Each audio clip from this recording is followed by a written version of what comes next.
अस्सलाम वालेकुम guys, this is me model Sadaf Khan और आज मैं आई हूँ फराज ब्यूटी सैलून पे ब्राइडल मेकअप के लिए। तो लेट्स सी, हम लोग देखते हैं कि मैं ब्राइडल मेकअप में कैसी लग रही हूँ।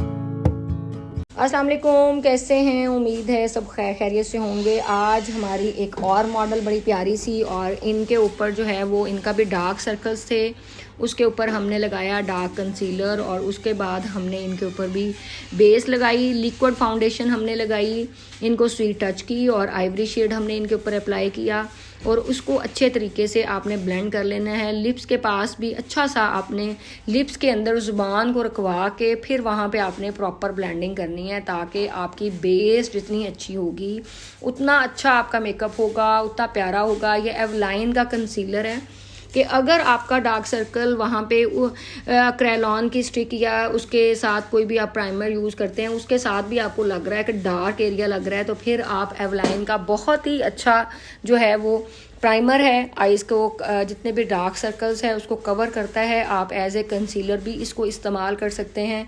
तो इस तरीके से हमने उसको लगा के तो प्रॉपर जो है ना वो हमने उसको ब्लेंड किया।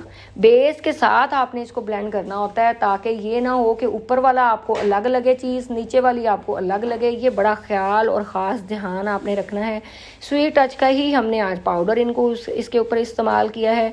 और अच्छा, गर्दन का मेकअप और चीज़ें ये बाकी जब आप सारा मेकअप कर लेते हैं, तो जब आप ड्रेस पहन लेते हैं तो फिर उसके बाद भी आप सारा उसको सेट कर लेते हैं कि अगर आपको लगे कि गर्दन थोड़ी सी ज़्यादा डार्क लग रही है, फेस थोड़ा सा ज़्यादा वो लग रहा है, तो या तो पाउडर ज़्यादा भर के लगा लें, तो या फिर आप बाद में उसको बेस को लगा के या कोई भी पैनकेक वाली बेस को लगा के आप उसको कर सकते हैं। ठीक हो गया जी। अब पाउडर को अच्छे तरीके से आपने पूरे फेस के ऊपर एप्लीकेशन कर ली। और बहुत सारे लोग मुझे ये कहते हैं कि आप ही हमें कंटूरिंग के अभी भी इश्यूज़ हैं। मैं अभी टीवी मॉर्निंग शो के अंदर एज ए जज थी पीटीवी के अंदर वन डे के लिए, तो वहाँ पे क्या इशू था कि जिन लोगों को हमने रिजेक्ट किया सिर्फ इस वजह से कि उनका ब्लश ऑन, उनको पता ही नहीं है कि ब्लश ऑन कहाँ लगाना है, कंटूरिंग कहाँ पे करनी है। बाद में वो बड़ा डिसअपॉइंट भी हुई मुझसे, बड़ा उन्होंने मुझे वो परेशान भी किया, और वो रोई जाएं। और देखें, मुकाबले में हार जीत तो होती है, और एक बंदे को आपने कुछ ना कुछ देख के चीज़ें निकालना होता है, और दूसरे बंदे को आपने उसको सिलेक्ट करना होता है, तो थोड़ा सा कंप्रोमाइज़ करना चाहिए चीज़ों के साथ। तो इस वजह से जो है वो बड़ा मैं भी परेशान हो गई कि इस तरह नहीं होना चाहिए कि जब भी आप जज बनते हैं तो डेफिनेटली आपको इंसाफ के तकाज़ों को पूरा करते हुए रखना है। और ये बेसिक चीज़ें हैं। अगर आपको कंटूरिंग नहीं आती, आपको ब्लश ऑन नहीं आता, तो फिर आप किस चीज़ के मेकअप आर्टिस्ट हैं? इसलिए मैंने ये आजकल इसी चीज़ को फोकस किया हुआ है कि आप सबसे पहले भर भर के ब्लश ऑन लगाएं, और उसके बाद आप कंटूरिंग करें। फिर नीचे वाला जो एरिया है उसको आप उसको क्लीन कर सकते हैं, या आप उसको जितनी ज़रूरत है उसको रख सकते हैं। ठीक हो गया जी। अब हमने अच्छा, शेडिंग में भी सबसे ज़्यादा लोगों को प्रॉब्लम होती है। अब हमने जब बेस लगाई है तो हमने कोई उसके ऊपर पाउडर शाउडर नहीं लगाया, हमने डायरेक्ट उसके ऊपर पीच सा कलर लेके उसको बिल्कुल उसकी हमने एक डेप्थ क्रिएट की है जस्ट। और डेप्थ क्रिएट करने के बाद हम जो है वो पीच सा ही शेड लेके सेंटर आई बॉल के ऊपर लगा रहे हैं, फ्रंट से लेके आई बॉल तक उसको लगा रहे हैं। इसको आपने प्रॉपर पहले लगा लेना है शेड को। फिर आप जब उसको सारा मेकअप देखें, पहले जो होता है ना आइज़ का मेकअप का स्केच तैयार होता है, कितना खूबसूरत वो आपको बिफोर और आफ्टर दिखाया गया है उसका डिफरेंस। तो ये चीज़ें होती हैं कि आपको आहिस्ता आहिस्ता चीज़ों को उठाना पड़ता है, आहिस्ता आहिस्ता शेडिंग आपको उठानी पड़ती है, फिर जाके एक मेकअप आपका अच्छा परफेक्ट बनता है। ये नहीं होता कि आप एक ही दफ़ा में भर के आप लगा लें। अच्छा, बहुत सारे लोगों का कल वाले ट्यूटोरियल में ये भी मुझसे क्वेश्चन था कि आप ही ये जो आप शेड लगाती हैं ये आप क्या गीला करके ब्रश को लगाती हैं? नहीं, मैं कोई कंसीलर नहीं यूज़ करती, कोई मैं सीलर यूज़ नहीं करती, कोई मैं ब्रश को गीला नहीं करती। मैं ड्राई फॉर्म के ऊपर शेड लगा रही हूँ, कोई गीला शीला नहीं किया हुआ। और उसको एक दफ़ा आप भर के लगा लें, उसके बाद फिर आपने ब्लेंडिंग का जो पोजीशन है वो बाद की है। एक दफ़ा सिर्फ आप स्केच तैयार करते हैं ताकि आइज़ के ऊपर आइज़ के नीचे अच्छे तरीके से आप स्केच तैयार कर लें, और उसके बाद जो है वो फिर आपने जो जो चीज़ नीट करनी होती है फिर आप नीटनेस की तरफ जाते हैं। क्योंकि जब एक दफ़ा कोई भी आप ब्लश ऑन लगाते हैं, आईब्रो बनाते हैं, कोई शेड लगाते हैं, तो क्या होता है वो आधे पौने घंटे के अंदर जो फेस है वो चीज़ें एब्जॉर्ब करता है, वो पोर्स एब्जॉर्ब करते हैं आपकी उस चीज़ को, तो इस वजह से वो चीज़ें थोड़ी सी लाइट हो जाती हैं। तो आपको लास्ट पे उसकी फिनिशिंग करनी होती है, आपने लास्ट के ऊपर उसके ऊपर सारा शेड लगाना होता है, उसको रिफ़्रेश करना होता है, उसके ऊपर ग्लिटर शिमर जो भी है वो आपने लास्ट पे लगाने होते हैं। ठीक है, लास्ट से मुराद के आपने लैशेस लगाने से पहले उन सारी चीज़ों को आपने अच्छे तरीके से फिनिशिंग करनी होती है। अब देखें इनकी आईब्रो के अंदर ना बड़े गैप थे, और अगर आप गैप को ना सही प्रॉपर तरीके से फिल नहीं करेंगे ना, तो वो जब आप वीडियोस बनाएंगे या फिल्टर लगाएंगे तो क्या होगा, वो जो आपने शेड कम लगाया हुआ होगा ना वो फिलर फिर नज़र आएगा। ठीक हो गया, आपने इसको प्रॉपर तरीके से उसको फिल करना है, आईब्रो को नीट करना है, ख़ास तौर पे जब ये हम निकाह का मेकअप कर रहे हैं, और ख़ास तौर के ऊपर जब आप वलीमा ब्राइड का भी आप इस तरह का मेकअप कर सकते हैं, और जब आपने कोई शूट करना है, प्रॉपर वीडियोस बनानी है, मैं 2-3 दिनों से यही इसी चीज़ को फोकस कर रही हूँ, तो आपने मेकअप को थोड़ा सा डार्क दिखाना होता है, और रियल ब्राइड्स के अंदर वो चीज़ें आपने थोड़ी सी लाइट ब्लेंड करनी होती हैं। ठीक हो गया जी। और ये देखें आपने इसको अच्छे तरीके से आईब्रो को बनाया, और थोड़ा सा हमने डार्क शेड का इस्तेमाल किया है। अगर आपने भी शूट्स करने हैं या आप किसी ऐसी जगह पे खड़े हैं तो फिर आपने डार्क चीज़ों को एप्लीकेशन करनी होती है। ठीक है, अब इस तरीके से दूसरी आईब्रो को भी बनाना है, कोई फिक्र करने की ज़रूरत नहीं है। दोनों आईब्रोओं को आप जो है वो अच्छे तरीके से पहले फिल कर लें। अगर बड़ी छोटी हो जाती है तो मसला किस चीज़ का, परेशानी किस चीज़ की, आप डस्टर ब्रश लें और उसके साथ आप नीट कर लें उसको। देखें हमारा एक ऐसा चैनल है जो आपको बड़ी ही डेप्थ के अंदर और बड़ी डिटेल्स के साथ हम आपको वीडियो में सिखाते हैं चीज़ों को, कि आपको एक एक चीज़ समझ आ जाए। और जो भी आप लोगों ने आज क्वेश्चन किए हुए होते हैं वीडियो के नीचे इनबॉक्स के अंदर, जो आपके मैसेजेस आ रहे होते हैं, वो सारी दूसरी वीडियो के अंदर हम उन क्वेश्चंस के आंसर प्रॉपर देते हैं। ठीक हो गया जी। अगर आपने आज जो आंसर करना है वो नेक्स्ट जो हम वीडियो अपलोड करेंगे उसके अंदर सारे उन क्वेश्चंस का आंसर 1 बाय 1 जो है वो मैं उसके अंदर देती हूँ। ठीक है, अभी ये देखें, ये ऊपर से मुझे छोटी लग रही थी, नीचे से बड़ी लग रही थी, तो इस वजह से आपने दोनों आईब्रोओं की शेप है, अगर आपने दोनों को डार्क किया है, बड़ा किया है, चौड़ा किया है, तो आपने एक जैसी शेप दोनों की बनानी है। ठीक हो गया जी। अब आपने देखने के बाद जब आप देख लेते हैं, फिर आप देखें शेड को मैं एक दफ़ा में भी बहुत भर के लगा सकती हूँ। डार्क भी अगर आपने करना है तो ऐसे तो नहीं है कि आप शेड के ऊपर एक ही दफ़ा ब्रश के ऊपर लेंगे और उसको बस रख देंगे शेड को, नो ब्लेंडिंग, नो चीज़ें ये वो दिस एंड दैट, ऐसा काम नहीं आपने करना। आपने जो भी शेड लगाना है, आपने जितना अंदर वाली साइड पे उसको ब्लेंड करना है, उतना ही आपने आउटर कॉर्नर की तरफ बाहर वाली साइड पे आप लोगों ने निकालना होता है। ठीक है, और इसको अभी एक दफ़ा नहीं, अभी तो ये 20 दफ़ा लगना है शेड। देखें पहला शेड लगा कितना फीका लग रहा था, फिर उसके ऊपर एक और शेड लगाया, उसको थोड़ा सा डार्क किया, वो और अच्छा लगने लग पड़ा, फिर और लगाएंगे ग्लिटर लगाएंगे, तो एक लुक बनती है। ये सारी चीज़ें आएंगी आपको टेक्निक सीखने से। तो टेक्निक के लिए फराज सैलून का पेज है, वो हम आपको सिखाते हैं, हम आपको बताते हैं कि आप इसको समझें, आप इसको बहुत अच्छे तरीके से देखें, आपको अच्छा लगे तो आप इसको ट्राई भी करें। हम एक ट्यूटोरियल बड़ी मेहनत से आप लोगों के लिए बनाते हैं कि इतना बिजी होने के बावजूद भी भागम दौड़ के अंदर जो है वो सारा हम उसको चीज़ों को अपलोड कर रहे होते हैं, तो आप लोगों के लिए ही बना रहे होते हैं। तो प्लीज़ पूरा वीडियो ट्यूटोरियल गौर से देखा करें, सुना करें। आपके सब क्वेश्चंस के आंसर मेरी उस वीडियो के अंदर मौजूद होते हैं। बाकी मैं दुबई आ रही हूँ, जो मेरे फ़ैन्स हैं दुबई के वो मुझे इनबॉक्स करें मेरे नंबर पे आके, और जो लोग मुझे मिलना चाहते हैं और अगर वहाँ पे दुबई में आपको ट्रू टोन फेशियल चाहिए तो वो भी बताइएगा, वो भी हम स्टॉक साथ लेके आ रहे हैं। वहाँ पे एक ब्यूटी एक्सपो हो रही है, वहाँ पे हम आ रहे हैं, और मैंने 7 तारीख को एक्सपो है, लेकिन हमने 5 तारीख को दुबई पहुँच जाना है इंशाल्लाह।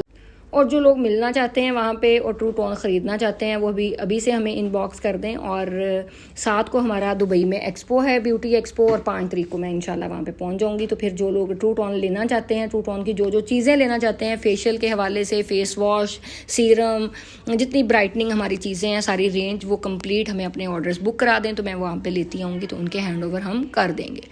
और अब देखें इसका एक स्केच तैयार किया, उसके पास बाद में हमने 2 से 3 दफ़ा शेडिंग की, उसके बाद अब लाइनर की लगाने की बारी है। कुछ लोग लैशेस लगाने के बाद लाइनर लगाते हैं, बट मैं हमेशा कोशिश करती हूँ कि लैशेस के पहले मैं लाइनर लगाऊं, और ताकि वो एक नीटनेस आ जाए और देखें कितना बारीक और कितना सफाई के साथ और कितना नीट हमने जो है वो लगाया है लाइनर। और अगर आप भी इस तरह का लाइनर लगाना चाहती हैं तो आप इतना ही नीट और इतना ही क्लीन जो है वो आप लगाएंगे। और जब भी आपने लाइनर लगाना हो तो आपने पहाड़ नहीं बनाने हैं, आपने ऊपर नीचे नहीं करना। जो लाइन देखें, हम छोटे होते हुए भी टीचर जब हमें सिखाती है काउंटिंग लिखना या कोई भी अलिफ बे पे हमें लिखना सिखाते हैं, तो वो प्रॉपर कहते हैं, डॉट्स बने हुए होते हैं, वो कहते हैं उसके ऊपर आप प्रॉपर लिखें।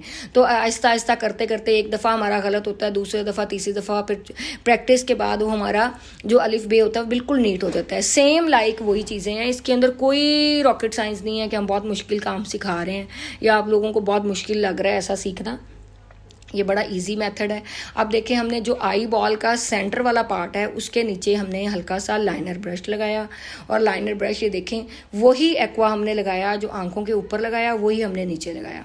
ठीक है, अब हमने इसको कर दिया ब्लेंड करके आपने जितनी चौड़ी अपने आंख करनी है नीचे से आप उतना मोटा वहाँ पे लगा सकते हैं लाइनर, और जितना आपको बारीक वहाँ पे चाहिए तो आप वो बारीक भी कर सकते हैं। अब देखें, जब इनकी इतनी पफ़ी आंख थी, इतनी छोटी आंख है मॉडल की, कि जब आईज ओपन की तो वो गीला था लाइनर, तो वो ऊपर लग गया। तो उसकी वजह से भी परेशान नहीं होना। उसके आपने क्या हल सोल्यूशन करना है कि आपने बेस लगानी है वहाँ पे, कोई भी जो भी आपकी स्टिक थी फॉर्म में थी वो थोड़ी सी हल्की सी लगा के आप दोबारा शेडिंग प्रॉपर कर देंगे तो प्रॉपर आपकी एक आंख जो है वो बन जाएगी। ठीक हो गया जी। अब ये देखें कि इसको हमने दोबारा से, थोड़ा सा टाइम आपका फिर ज़्यादा लग जाता है चीज़ों को नीट करते हुए, लेकिन ऐसा नहीं है कि अगर एक लाइनर ऊपर लग गया तो उसको हमने नीट नहीं करना, वैसे ही छोड़ देना है, तो फिर आपकी वो नीटनेस की लुक नहीं आएगी। अभी हम आउटर कॉर्नर के ऊपर लगा रहे हैं शेड, कि आंख थोड़ी सी लंबी भी लगे और उसका कॉर्नर जो है खूबसूरत भी लगे। बहुत सारे मैं लोगों का ये मेकअप आजकल देख रही हूँ कि वन शेड लगाया और नीचे पहले एक क्रीज बनाई और उसके ऊपर शेड लगाया और फिर कोई ब्लेंडिंग नहीं, कोई कुछ नहीं, और बस जी मेकअप हो गया। मेकअप की देखें टेक्निक्स आपको आनी चाहिए। आगे आपका दिल करे तो आप इसके अंदर जो है वो लगाएं, उसको शेडिंग को कर लें। ज़्यादा डार्क नहीं दिल करता ना करें, लेकिन आपको प्रॉपर मेकअप आना चाहिए कि आपने इनर कॉर्नर कैसे बनाना है, आपने आउटर कॉर्नर कैसे बनाना है, आपने आंख को उठाना कैसे है, वो सब चीज़ें डिटेल से एक वीडियो हमारे चैनल के ऊपर मौजूद है, वहाँ से आप घर बैठे सीख सकते हैं। बेस की वीडियोज़ भी हमने प्रॉपर डाली हुई हैं। अब आ गया नाक की कंटूरिंग का मसला। नाक की कंटूरिंग, जितना नीचे आप नाक, अगर आपका बहुत पतला और बहुत स्मार्ट मॉडल का नाक आपके पास नोज़ आ जाता है, तो आपने क्या करना है कि आपने कंटूरिंग ब्रश जो थोड़ा सा मोटा लेना है और उसको प्रॉपर ब्लेंडिंग करते हुए आपने नाक की शेप बनानी है। जितना आपने तीखा बनाना है उतना आप जो है ब्रश को थोड़ा सा मोटा लेंगे और लाइन को आप बारीक लगाएंगे, फिर वो ब्लेंडिंग के अंदर आएगी। अभी कल हमारी मेमोरी थोड़ी सी फुल होगी, मेरा ख्याल है कि ये लिपस्टिक का पार्ट जो है वो स्किप हो गया, लेकिन ये है कि अभी शेप हम आपको बनानी इसकी सिखा देते हैं।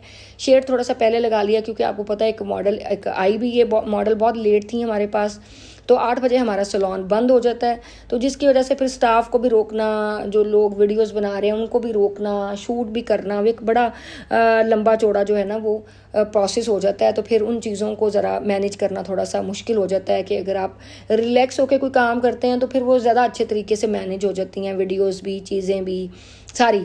लेकिन अगर टाइम का शॉर्ट हो और फिर काम भी आपको जल्दी जल्दी करना हो तो ये ज़रा थोड़ा सा मसला होता है। ठीक हो गया जी। अब लिपस्टिक देख लें कि आपने कितना उसको ब्रश को जितना बारीक कॉर्नर, अच्छा इसके भी देखें कॉर्नर जो लिप्स के आपने बनाने हैं वो बारीक ब्रश से बनाने हैं। जो आपने ऊपर और नीचे से आपने लाइनें ब्लेंड करनी है वो थोड़े से मोटे ब्रश के साथ करनी है, और जो अंदर फिलिंग कर रहे हैं वो उससे मोटा ब्रश होगा। इसके लिए भी आपको 3 तरह के लिपस्टिक के लिए ब्रश होने चाहिए, और फिर आपको उसको नीट करने के लिए डस्टर ब्रश तो हर वक्त ही आपके पास होना चाहिए। ठीक हो गया जी। अब लिपस्टिक जो है जो दिखाना चाहिए था आई शेडो, वो इन्होंने जो है वो जिन्होंने एडिट किया वो इतना भगा के कर दिया। अब लिपस्टिक जो है वो इतनी आहिस्ता है कि उसके अंदर आपने एडिट ही नहीं की, और जो है वो उसके अंदर इसी तरीके से हम जो है अब आपको दिखा रहे हैं कि ये शायद पार्ट जो है वो थोड़ा सा इसकी स्पीड तेज़ करना भूल गए और ये इसीलिए इतना लंबा हो गया पार्ट लिपस्टिक का। अब आपने जब लैशेज़ लगानी है तो आपने क्या करना है, आपने प्रॉपर इसका मस्कारा लगाना है। प्रॉपर मस्कारा लगाने से क्या होता है, जब आप लैश लगाएंगे तो फिर आपको उसके ऊपर जो है मस्कारे की जो नीचे अपनी लैशेज़ होती हैं आइज़ की और मस्कारे की, वो बिल्कुल मिक्स एंड मैच हो जाएंगी तो फिर आपको इतना मसला नहीं होगा। नहीं तो नीचे वाली लेश लाइन जो आपकी अल्लाह ताला की कुदरती है वो अलग नज़र आएगी और ऊपर वाली अलग नज़र आएगी। ठीक हो गया।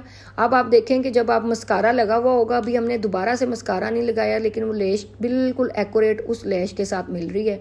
और अब हम लगा रहे हैं हाइलाइटर, स्वीट टच का और मैक का हमने किया है मिक्स और हम उसको लगा रहे हैं। और आप ये देखें कि ये कितना अच्छा ग्लो कर रहा है, उसको हाईलाइट कर रहा है चीक बोन को। हाईलाइट का मतलब ही ये होता है कि उस पार्ट को आपने हाईलाइट करना होता है, चाहे वो चीक बोन है, चाहे वो आईज़ का जो है वो आई बोन है, कोई भी आपने जो बोन्स जहाँ पे आपने प्रोमिनेंट करने होते हैं उसको आप कर सकते हैं। ठीक हो गया जी। अब आप देखेंगे जैसे जैसे मेकअप होता जा रहा है वो मेकअप सेटल्ड भी होता जा रहा है, वो पाउडर भी ख़त्म हो गया, वो केकी लुक भी ख़त्म होगी। तो ये यकदम जब पहले शुरू में बंदा देखता तो डर भी जाता है कि इतना पाउडर, लेकिन आहिस्ता आहिस्ता जो है वो सारा ख़त्म हो जाता है। ठीक है। और इस तरीके से आपने इसको प्रॉपर जो है वो, अब ब्लश ऑन आप लास्ट पे फिनिशिंग में करते हैं अभी, लेकिन हेयर डू हमारी मॉडल का होना था और उसके बाद फिर इसके एक दफ़ा फिनिशिंग होती है कि वहाँ पे आइज़ में कोई पानी शानी आ जाता है या कुछ चीज़ खाते हुए मॉडल का लिपस्टिक ऊपर नीचे हो जाए या ब्लश ऑन, तो आपको फिर एक दफ़ा डार्क करना पड़ता है। अभी देखें लाइनर एक दफ़ा पहले हमने लगाया, अब दोबारा लगा रहे हैं कि मुझे जो है ना जेट ब्लैक जो है वो लाइनर पसंद है और बारीक लाइन उसकी निकली हुई पसंद होती है कि अगर आप विंग लाइनर भी बना रहे हैं तो आपकी प्रॉपर जो है ना वो ब्लेंडिंग होनी चाहिए। ठीक है। और इसी तरीके से आपने दूसरी साइड के ऊपर भी लगाना है, लगा के आपने इसको आज वाले ट्यूटोरियल का आपने हमें बताना है आपको कैसा लगा, मेकअप कैसा लगा और मॉडल का ड्रेस कैसा लगा, मॉडल कैसी लगी, लुक कैसी लगी। आज बड़ी डिफरेंट हमने लुक की है और इसका फीडबैक भी ज़रूर दीजिएगा। जो कोई क्वेश्चन आपके माइंड में होगा वो भी आप इनबॉक्स हमें कीजिएगा। तो ये है कि फिर हम आपको दिखाएंगे। अभी आप देखें कि क्लोज से जो वीडियो बनी है वो कितना अच्छा उसका मेकअप की फिनिशिंग लग रही है, चीज़ें लग रही हैं।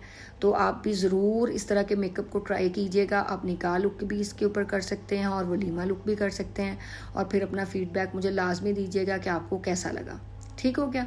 अभी देखें आईब्रो के ऊपर भी जब आप पाउडर की फिनिशिंग करते हैं तो बहुत सारे लोगों का ये क्वेश्चन था कि जब आप फिनिशिंग करती हैं तो आप बता दिया करें। अभी देखें सारे शेड्स लगा के दोबारा से एक दफ़ा हम उसको फिनिशिंग की तरफ मेकअप को लेके जा रहे हैं। इसलिए जो है वो जो आपको पहले लुक नज़र आ रही होती है एंड पे नज़र नहीं आ रही होती, सिर्फ रीज़न भी यही होती है कि आपकी फिनिशिंग बहुत प्यारी और अच्छी होनी चाहिए। और इसके बारे में ज़रूर आज फीडबैक दीजिएगा और आपको कौन सा और मेकअप सीखना है, क्या चीज़ आपको सैलून से रिलेटेड सीखनी है, उसका भी हमें राय दीजिएगा, हमें अच्छा लगेगा। और मेरा फराज सैलून व्लॉग के नाम से जो पेज है वहाँ पर अच्छे आजकल व्लॉग्स बना रहे हैं, अच्छे कमेंट किया करें वहाँ पे, मैं ख़ुद कमेंट्स का रिप्लाई भी करती हूँ तो मुझे अच्छा लगेगा। Thank you so much. अपने आप को बहुत सारा खुश रखा करें और खुश रहना सीखें, लोगों को भी खुश रहने की इजाज़त दें, हसद मत किया करें लोगों से, चीज़ों को आसानी पैदा करें, घबराएं नहीं। और कोई भी अगर मुश्किल आती है उससे घबराने की ज़रूरत नहीं है कि भागने से बेहतर है कि उन चीज़ों के अंदर रह के सेटल करना अपने आप को, ज़िंदगी वो ज़िंदगी असल।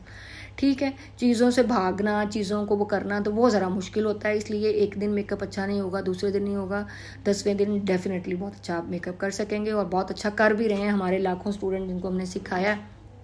और सुबह हमारा एक्सपो है साहिवाल के अंदर, तो इंशाल्लाह उसका भी हम जो है व्लॉग बड़ा अच्छा सा बनाएंगे और फिर आपको वो लगाएंगे पेज के ऊपर। आप बताइएगा आपको वो कैसा लगा और मिलते हैं इंशाल्लाह नए ट्यूटोरियल के साथ, नई मॉडल के साथ और इसकी झलक भी आपको दिखाते हैं। तो ज़रूर इसके बारे में फ़ीडबैक दीजिएगा। Thank you so much.